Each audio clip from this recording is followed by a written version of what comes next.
1. Monumen Nasional, Monas.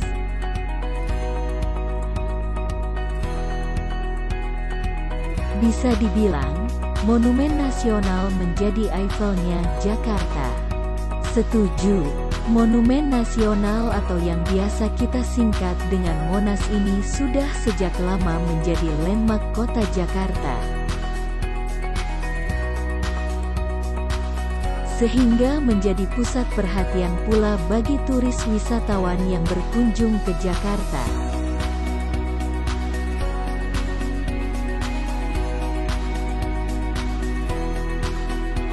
Monas mulai dibangun pada tanggal 17 Agustus tahun 1961 di bawah pemerintahan Presiden Soekarno dan dibuka untuk umum pada tanggal 12 Juli tahun 1975.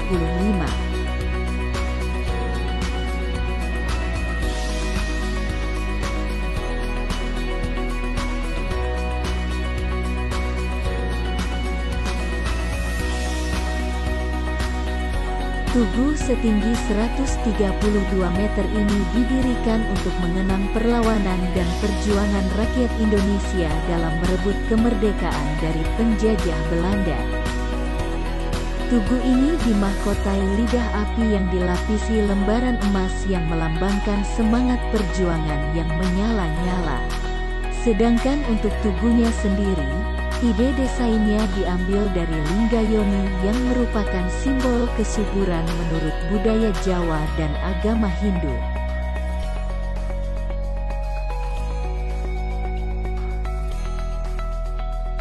Nah, jauh semasa proses perencanaan landmark ini, sang arsitek Frederick Silaban telah melalui banyak revisi dari Bung Karno yang sangat perfeksionis, bahkan keurusan karya seni.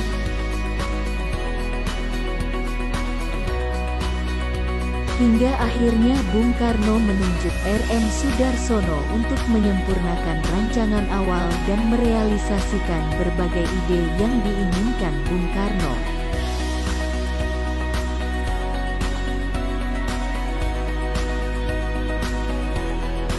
Dua, Masjid Istiqlal. Masjid ini merupakan masjid terbesar di Asia Tenggara. Bentuk desain dari masjid ini juga merupakan hasil pemikiran Soekarno.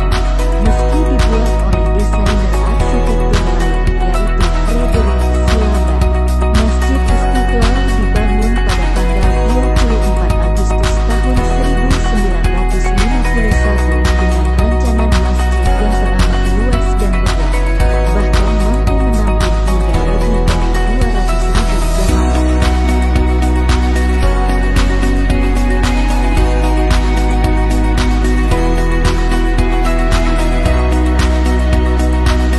Lokasi masjid ini berada di timur laut lapangan Monumen Nasional, Monas, dan berdampingan dengan Gereja Katolik Katedral Jakarta. Lokasinya yang berdampingan dengan Gereja Katedral menjadikan kedua tempat ibadah ini sebagai simbol persatuan dan kesatuan bangsa Indonesia. 3. Monumen Selamat Datang. Monumen Selamat Datang juga bisa dibilang menjadi karya arsitektur Bung Karno, karena ide pembuatan patung ini berasal dari Presiden Soekarno dan rancangan awal yang dikerjakan oleh Tim Manto, yang pada saat itu merupakan Wakil Gubernur DKI Jakarta. Monumen ini terletak di tengah bundaran Hotel Indonesia, Jakarta, Bundaran HI.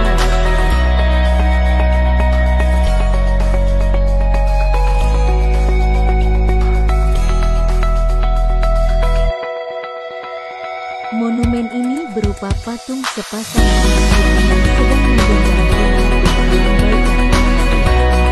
Presiden Soekarno membangun Monumen Selamat Datang dalam rangka Asian Games 4 yang diadakan di Jakarta. Dengan kata lain, monumen ini didirikan untuk menyambut kedatangan Panglima Kenegaraan di Bundaran Hotel Indonesia.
pembuatan patung ini pertama kali diusung oleh Soekarno yang ingin ada dibuat sebuah patung mengenai dunia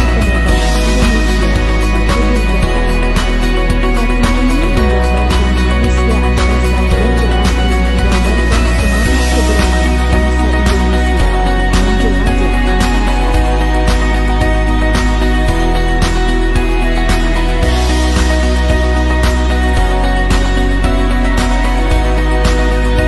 Patung ini menggambarkan manusia angkasa yang berarti menggambarkan semangat keberanian bangsa Indonesia untuk menjelajah Indonesia untuk menjelajah angkasa. Desain dari patung Dirgantara sendiri berarti bahwa untuk mencapai keperkasaan, bangsa Indonesia mengandalkan sifat-sifat jujur, berani, dan bersemangat. 7.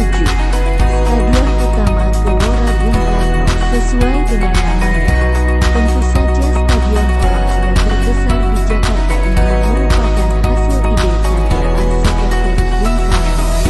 Pembangunan konstruksi Stadion Utama Gelora Bung Karno dimulai pada tanggal 8 Februari tahun 1960 dan selesai pada tanggal 21 Juli tahun 1962. Walaupun stadion ini dikenal dengan nama Stadion Gelora Bung Karno, GBK, nama resminya sebenarnya adalah Stadion Utama Gelora Bung Karno. Stadion ini di Kompleks Olahraga Gelora Bung Karno seperti Stadion Tenis dan Stadion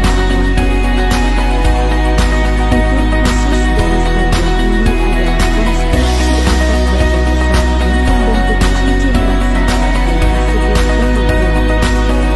Selain berfungsi untuk menaungi para penonton dari hujan atau panas matahari, konstruksi cincin raksasa ini dibuat juga untuk menunjukkan keagungan stadion.